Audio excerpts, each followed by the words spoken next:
తెలంగాణ ముఖ్యమంత్రి రేవంత్ రెడ్డి ఢిల్లీ పర్యటనలో ఉన్నారు. ఈ రోజు ఉదయం 10:30 ప్రధాని నరేంద్ర మోదీతో సీఎం భేటీ కానున్నారు. బీసీ కులగణన రిజర్వేషన్లు, రాష్ట్రంలో పలు ప్రాజెక్టులకు సంబంధించి నిధులపై ప్రధానితో చర్చించనున్నారు.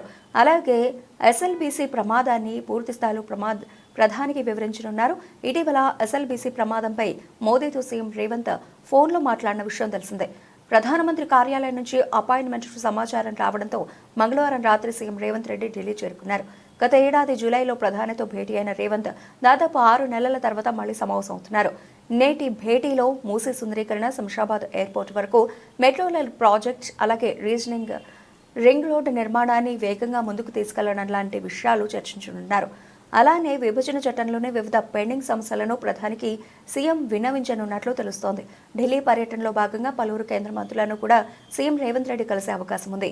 అలానే కాంగ్రెస్ అగ్రనేతలను కలిసి ఎమ్మెల్సీ ఎన్నికలు, పీసీసీ రాష్ట్ర కార్యవర్గం, మంత్రివర్గ విస్తరణపై చర్చించే అవకాశాలున్నాయి. మంగళవారం రాత్రి సీఎం ఢిల్లీ అధికార నివాసంలో రాష్ట్ర అధికారులతో చర్చించారు. సీఎస్, డీజీపీలు ఢిల్లీకి చేరుకున్నారు.